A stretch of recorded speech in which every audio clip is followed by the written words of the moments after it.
you lost the Jubilee government of second term, and you said you'd never allow Raila Odinga into your government. Now it appears he has quite a hand in it. Yeah. Is that a deal breaker for you? Well, I look at it differently. You know, only a fool doesn't change his mind. We had President Uhuru Kenyatta, our fourth president, brought Raila to government and asked us to support Raila Odinga, which we, the people from the Mount Kenya region, were very unhappy about.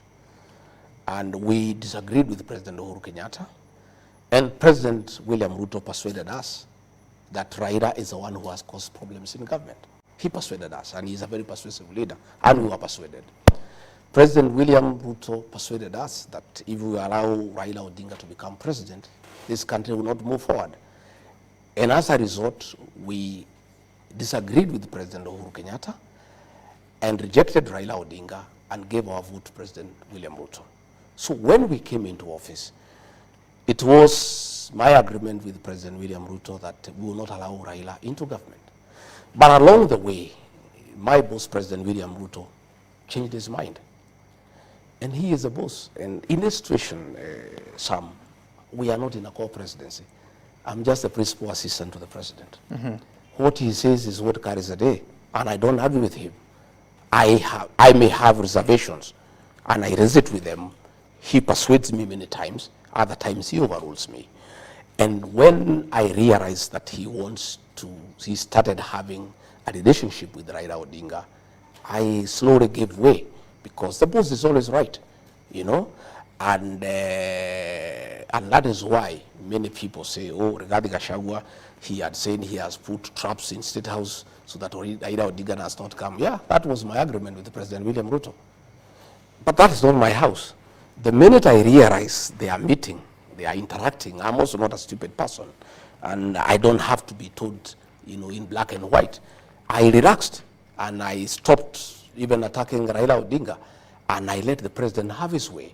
So by the time he decided to bring him into government, I had already formed an opinion that the president wants to work with Raila Odinga, and I was quite happy with it. In any case,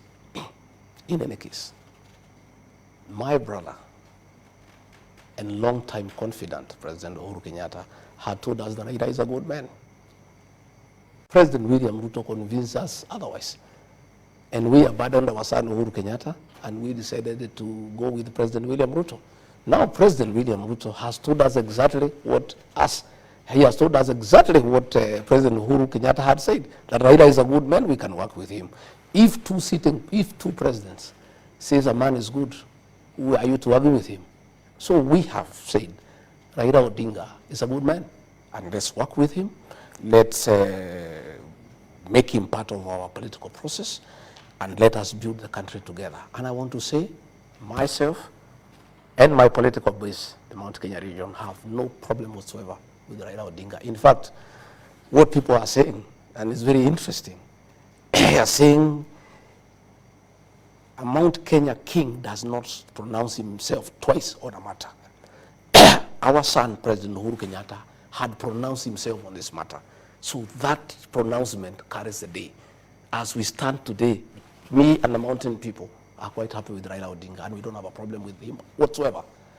And I can tell you,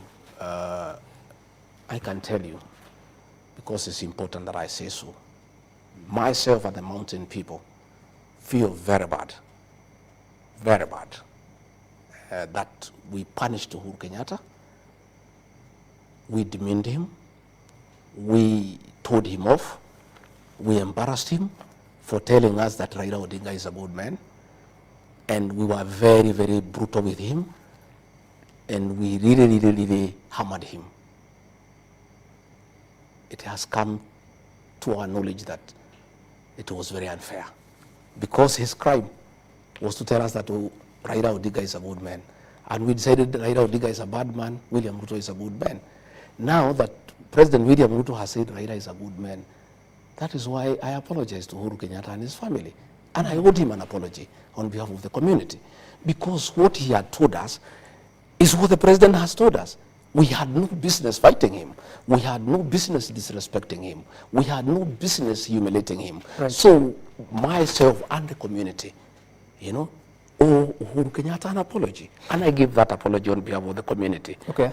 You know, and we said, you know, we know, because that's what he had told us. And we were very unfair to him because, so, you know. Knowing what you know today, would you have made a different decision if you knew that in 2022?